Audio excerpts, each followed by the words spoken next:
Shalom saudara terkasih, salam jumpa bersama saya Romo Anselmus Amo MSC dalam renungan pada hari Sabtu biasa pekan yang ke-12, Sabtu ketiga sesudah Pentakosta. Gereja memperingati Santa Peran Maria Hati Tak Bernoda. Selamat berakhir pekan dan semoga Anda dalam keadaan baik dan sehat selalu. Saudara, bayangkan orang tua yang kehilangan anak di keramaian sebuah kota siara. Perasaan panik, cemas, dan bersalah bercampur aduk. Itulah yang dialami Maria dan Yusuf ketika Yesus berusia 12 tahun. Selama 3 hari mereka mencarinya dan ternyata Yesus ada di bait Allah.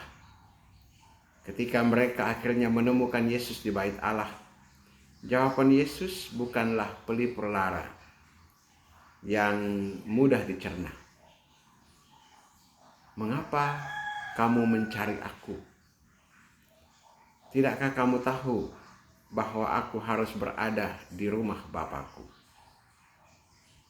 Inilah salah satu momen paling misterius dalam kehidupan Maria sebagai Bunda Allah.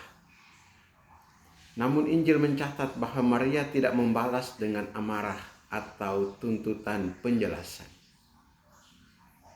Sebaliknya, ibunya menyimpan semua perkara itu di dalam hatinya. Tercatat di dalam Injil Lukas pasal 2 ayat 51.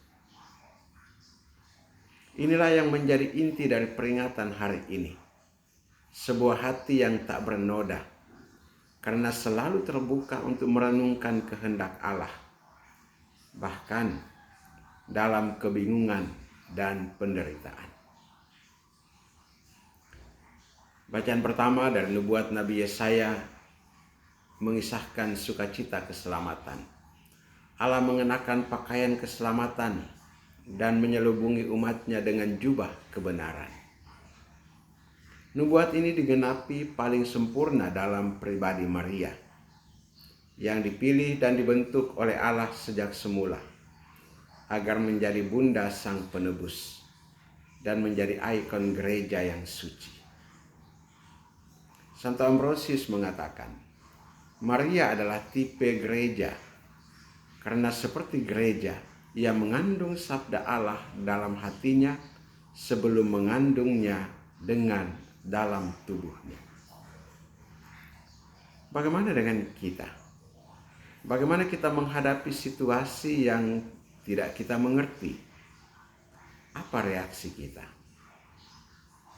Apakah kita cepat menghakimi, marah, kecewa, atau kita belajar dari Maria untuk menyimpan dan merenungkan semua itu di dalam hati?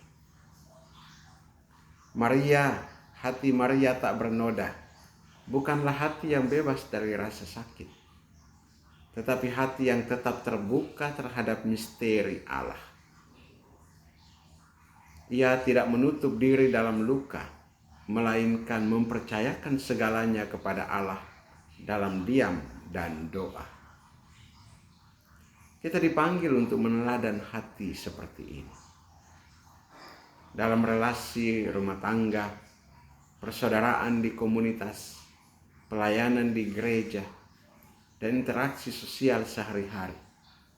Sangat mungkin kita merasa disalahpahami, kecewa, atau bahkan terluka.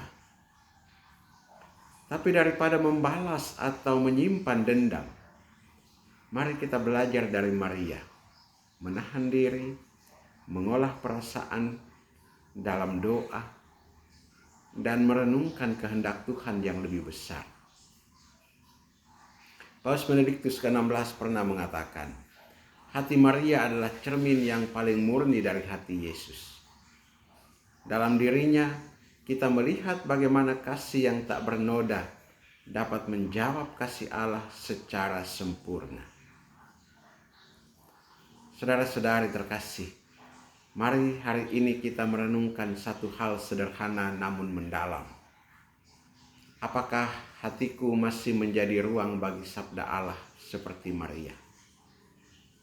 Apakah aku siap menyimpan, merenungkan, dan membiarkan Allah bekerja melalui situasi hidupku, bahkan yang sulit sekalipun? Marilah kita memohon kepada hati Maria yang tak bernoda, agar hati kita pun dibentuk menjadi tempat yang layak bagi kasih Allah. Kasih yang sabar, lembut, dan penuh pengharapan. Hati Maria, bentuklah hatiku seperti hatimu, agar aku pun mampu mencintai dan melayani seperti Yesus. Amin. Berkat Allah yang Maha Kuasa turun dan tinggal atasmu, dalam nama Bapa dan Putra dan Roh Kudus. Amin.